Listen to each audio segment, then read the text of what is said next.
নমস্কাৰ ভাইসকল, এইটো আজি মই আপোনালোকক এটা ডাঙৰ ইনফৰমেশ্যন দিব যে ট্ৰাক গাড়ীবোৰ মাল গাড়ীবোৰ 4 লেণ্ডতে বা 6 লেণ্ডতে হওক সদায় ৰাইট সাইডত কিয় চলে তাৰ কাৰণটো কি জানে? আপোনালোকে হয়তো ভাবে এই মানুহকেইটা বুৰ্বক নেকি যে যাব লাগে লেফ্ট সাইডত গৈ থাকে ৰাইট সাইডত। কাৰণ আপোনাৰ ৰাইট সাইডটো হ'ল হাই স্পীড লেন। যিবোৰ গাড়ী আপোনাৰ 60 ওপৰত যায় সেইবোৰ গাড়ীৰ কাৰণে এইটো এই ৰাইট সাইডৰ লেনটো। কিন্তু আপুনি দেখিব প্ৰায়বোৰ ট্ৰাক গাড়ীবোৰ মাল গাড়ীবোৰ সদায় ৰাইট সাইড লেনটোত চলে।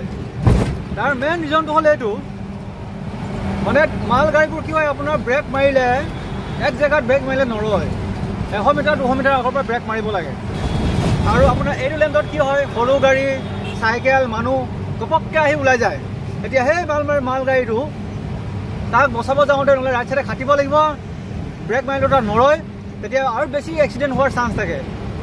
গতিকে আপোনালোকে নাভাবিব যে ট্ৰাক ড্ৰাইভাৰবোৰ মূৰ্খ বা নাজানে একো এটা বুলি। জানে ট্ৰাক ড্ৰাইভাৰবোৰ, সেইকাৰণে কিয় নিয়মৰ বিৰুদ্ধ হ'লে কি হ'ব জানে আপোনালোকে? ভাৰতবৰ্ষখন আমাৰ অসমখনত নিয়ম চলিলে ইয়াত মানুহ মৰি আদায় হ'ব।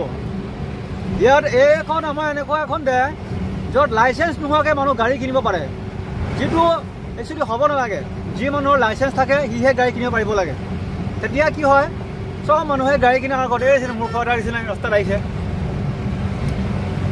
এতিয়া সেইকাৰণে কি হয়, ট্ৰাক ড্ৰাইভাৰবোৰে ৰাইট ছাইডৰ লেনটো সদায় ইউজ কৰে। য'তে আপুনি অকল অসমতে নহয়, অল অভাৰ ইণ্ডিয়াতে চব জেগাতে আপুনি ৰাইট ছাইডৰ লেনটো ব্যৱহাৰ কৰে ট্ৰাক ড্ৰাইভাৰসকলে।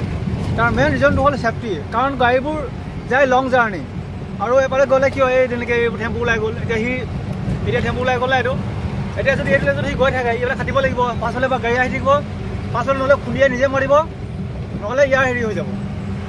সেইটোৰ কাৰণে কি হয়, এই লেনটো ছেফ, মানে হাই স্পীড লেন হ'লেও এই লেনটো যদি ট্ৰাকবোৰ যায় তেতিয়া ট্ৰাকবোৰে মানে কোনো ব্ৰেক মাৰিব নালাগে, আৰামত গৈ থাকিব পাৰে আৰু এক্সিডেণ্ট হোৱাৰ চান্স কম থাকে বেলেগৰো।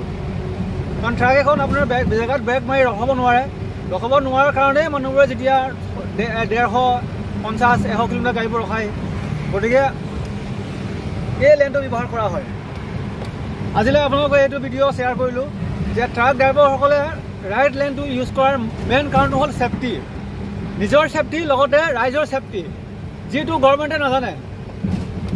গভৰ্ণমেণ্টে জনা হ'লে এই লেনটো হাই স্পীড লেন নবনায়, এইটো ট্ৰাকসকলৰ কাৰণে বনায়। হাই স্পীড লেন বনাব লাগে এইটো, কাৰণ ট্ৰাকে যদি এইটো লেনত যায়, এই লেনত গ'লে সিফালে কি হয়, কোনোবা আহি ল'ব, সি বেকাকৈ খাটিব লাগিব, ব্ৰেক মাৰিব জেগাটো নৰয়, গতিকে পাছফালে অহা গাড়ীখন ট্ৰাকৰ পকৰত মাৰিব, আৰু ট্ৰাকৰ লোহা কিমান মজবুত, 5 ষ্টাৰ ৰেটিং গাড়ীও ফেইল। এইবোৰ কাৰণে এইবোৰ কথা সেইটোৱে। আৰু নেক্সট ভিডিঅ'ত মই আপোনালোকক ক'ম বাৰু, বহুত শিকিব লগা কথা আছে গাড়ী চলালে কেনেকৈ কি সাৱধান হ'ব লাগে। তেনেকৈ মই এতিয়া ছিট বেল্ট লগাই আছোঁ, বহুত মানুহে ছিট বেল্ট নলগাকৈ গাড়ী চলায়। ইমানতে সামৰিলে। জয় আই অসম, বন্দে মাতৰম।